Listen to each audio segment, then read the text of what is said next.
प्रधानमंत्री ने PM event नाम की एक वेबसाइट लॉन्च की, जहां पर उनके कार्यक्रम में सुनने आने वालों को रजिस्ट्रेशन कराना पड़ता है। को लेकर जो कार्यक्रम हुआ 25 दिसंबर को, उसमें 8 करोड़, मतलब इतनी जल्दी किसानों ने रजिस्ट्रेशन भी करा लिए।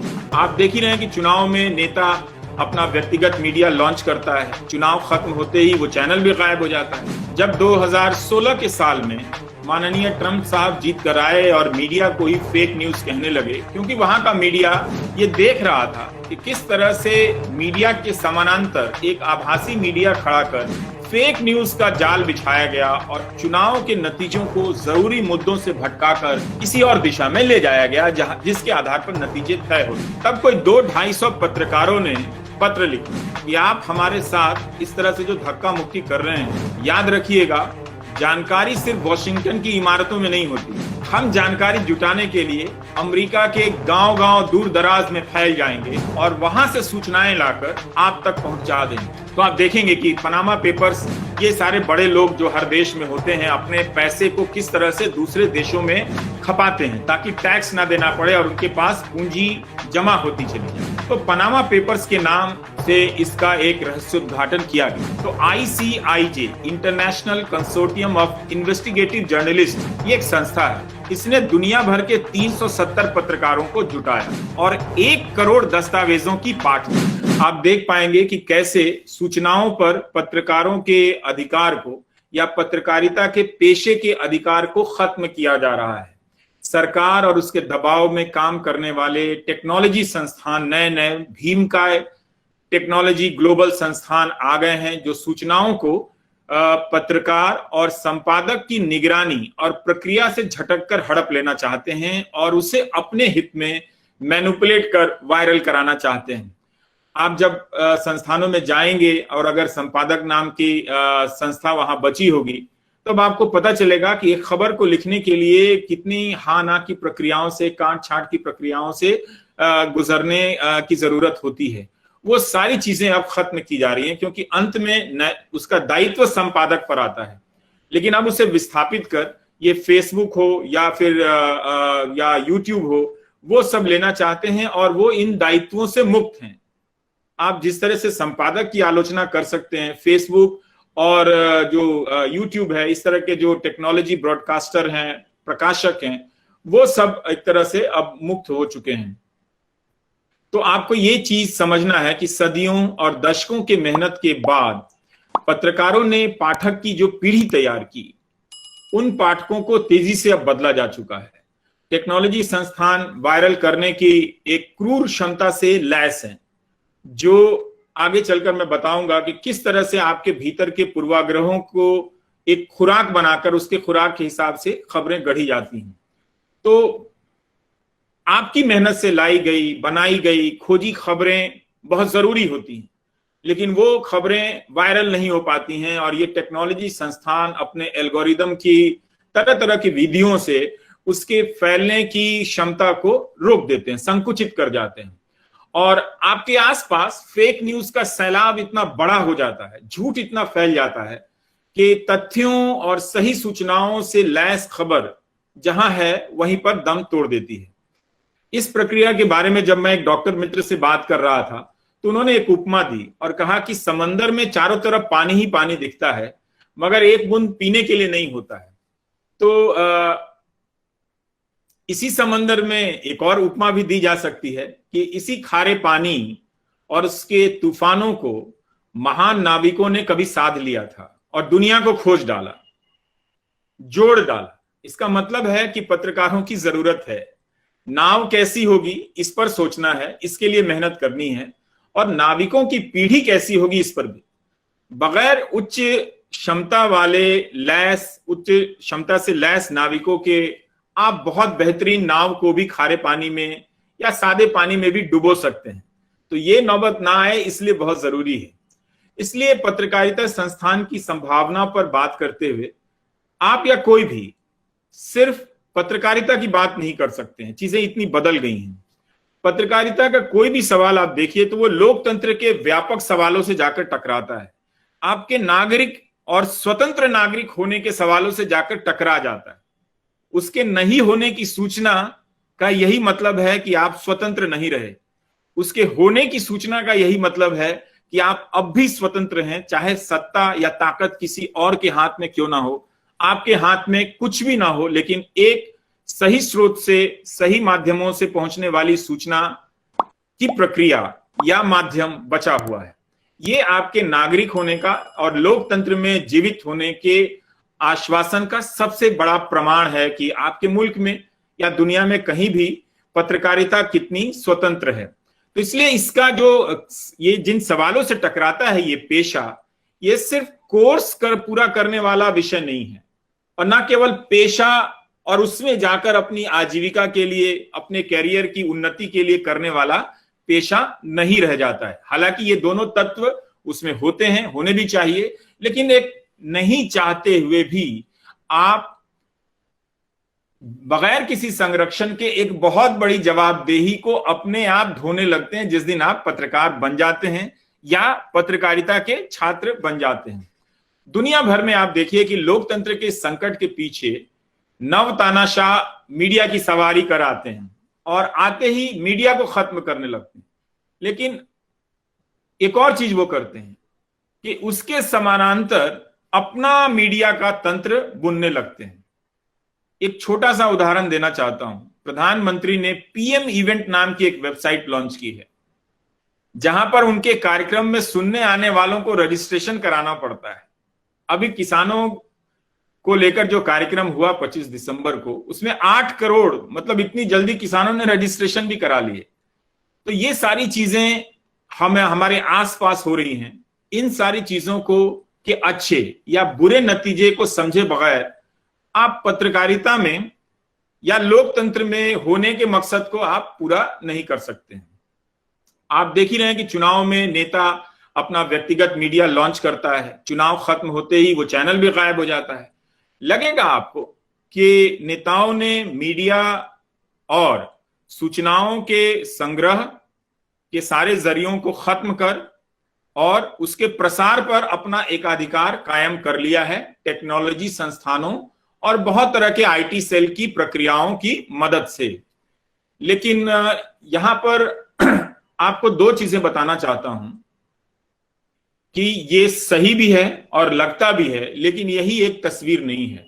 जब 2016 के साल में माननीय ट्रंप साहब जीत कर आए और मीडिया को ही फेक न्यूज कहने लगे, क्योंकि वहां का मीडिया ये देख रहा था कि किस तरह से मीडिया के समानांतर एक आभासी मीडिया खड़ा कर फेक न्यूज का जाल बिछाया गया और चुनाव के नतीजों को जरूरी मुद्दों से भटकाकर किसी और दिशा में ले जाया गया, जिसके आधार पर नतीजे तय होते हैं। तब कोई 200-250 पत्रकारों ने पत्र लिखा कि आप हमारे साथ इस तरह से जो धक्का मुक्की कर रहे हैं, याद रखिएगा, जानकारी सिर्फ वॉशिंगटन की इमारतों में नहीं होती। हम जानकारी जुटाने के लिए अमेरिका के गांव-गांव दूर दराज में फैल जाएंगे और वहां से सूचनाएं लाकर आप तक पहुंचा देंगे। पत्रकारों का, उसमें फोटो जर्नलिस्ट भी हैं, उसमें और भी बहुत सारे लोग हैं। ये समूह जो है एक तरह से वो जिम्मेदारी लेता है कि लोकतंत्र की प्रक्रिया को खत्म करने के लिए नेताओं ने जो संसाधन जुटाए हैं उससे लड़ने का काम उसी का है। उसकी जंग में प्रथम सैनिक पत्रकार है, कोई और नहीं है, तो वो अपनी जिम्मेदारी लेते हैं। उसी तरह से ऑस्ट्रेलिया में जब एक पत्रकार को डराने के लिए उसके संस्थान पर छापे पड़ते हैं तो कई न्यूज चैनल और अखबार ब्लैंक एडिटोरियल छापते हैं। उसी तरह से अमेरिका में 2016 के बाद, साल याद नहीं है, बोस्टन ग्लोब,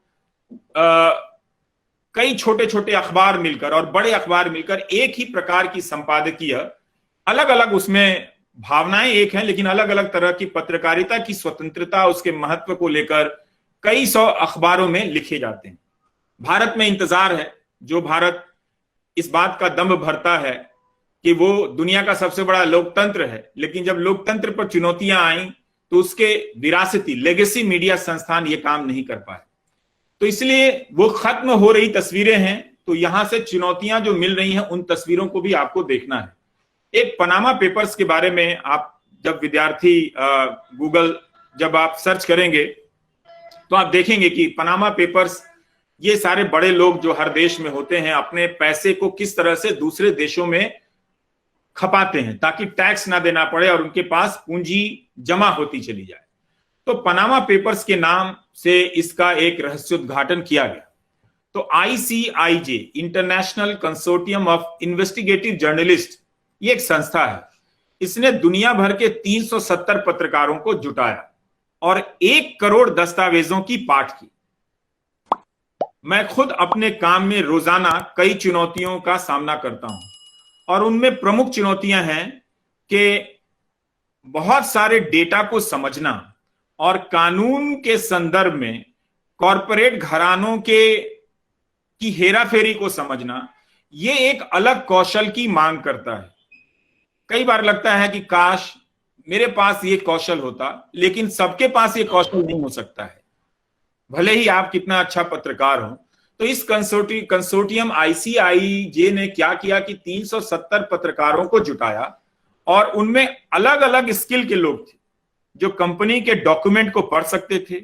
उनमें वकील भी थे जो वकालत के एंगल से देख सकते थे, कानून के एंगल से, कि इस खबर को छापने से ये सारे शातिर लोग आपको अदालतों में घसीटकर आपकी जिंदगी मुश्किल कर सकते हैं।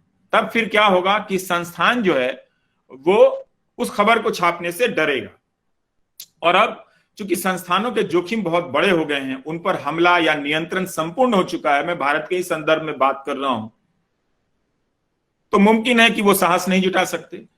तो उस साहस का लोकतांत्रिक बंटवारा इस आईसीआईजे की तरह कर लिया गया कि हम सब मिलकर उस जोखिम को उठाते हैं।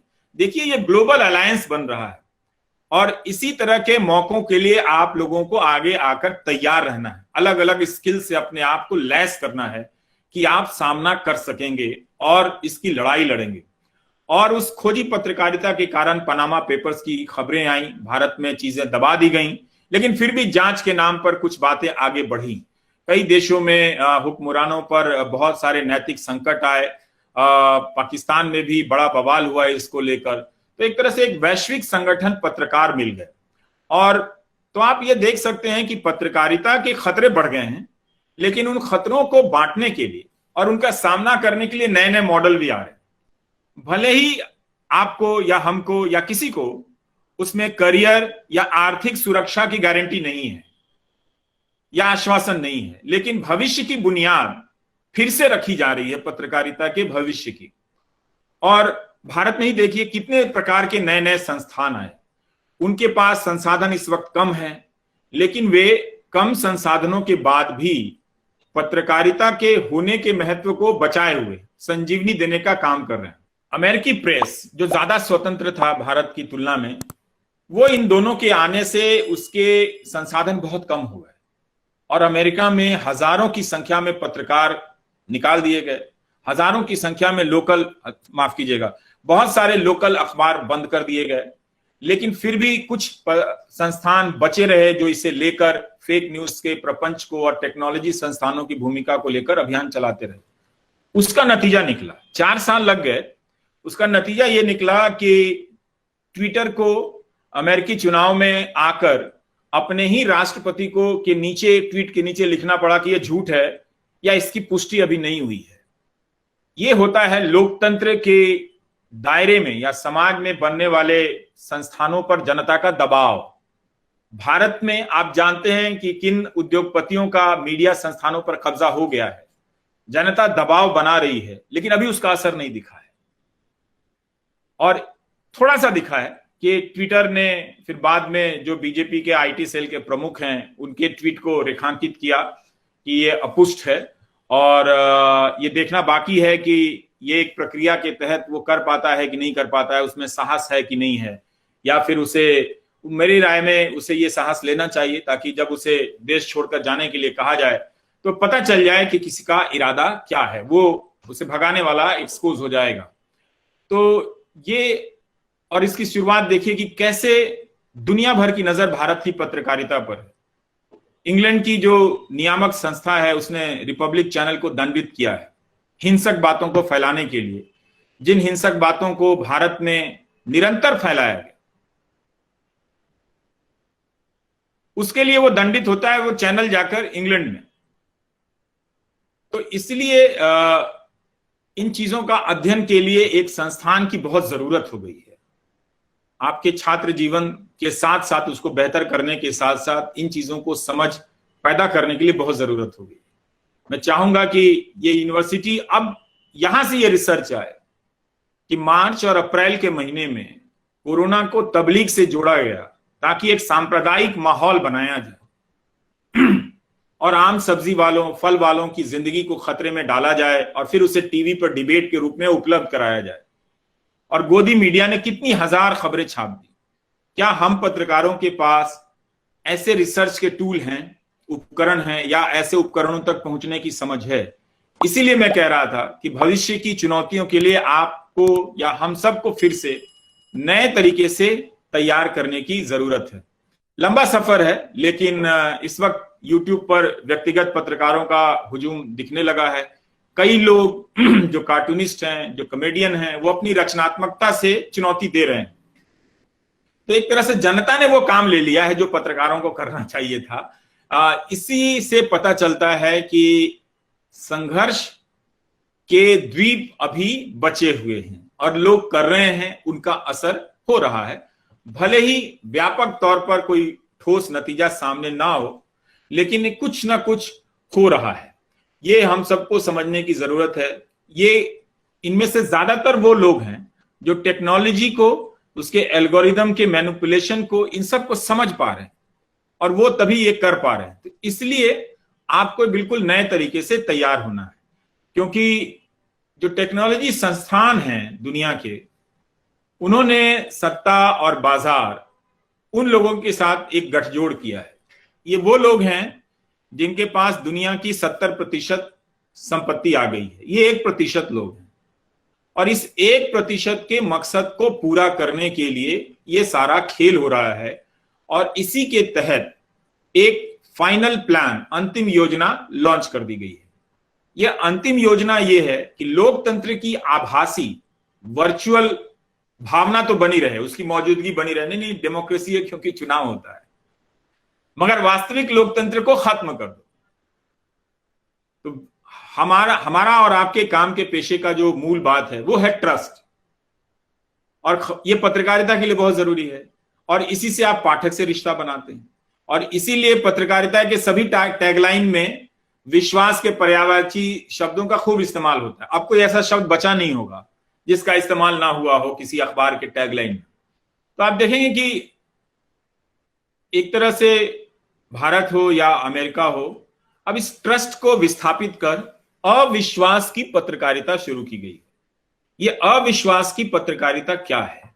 इसके जरिए जनता के एक बड़े वर्ग में या हिस्से में अविश्वास पैदा करने के लिए फेक न्यूज की शुरुआत की गई, और फेक न्यूज से एक नेता विशेष के प्रति निष्ठा की शुरुआत की गई, और उससे बनाए गए दर्शकों के समूह में उस नेता को चुनौती देने वाली खबरों को या उसके झूठ का पर्दाफाश करने वाली खबरों को स्वीकार करने या समझने की क्षमता खत्म कर दी गई। और इसीलिए मीडिया को गोदी मीडिया बनाया गया। भारत में, अमेरिका में एक समानांतर मीडिया बनाया गया। मैसेडोनिया तक गए, फेक वेबसाइट बनाई गई न्यूज जिनमें समाचार संस्थानों के मिलते जुलते नाम हो, लेकिन भारत में जो मुख्य संस्थान थे उन्हीं को गोदी मीडिया में बना दिया गया।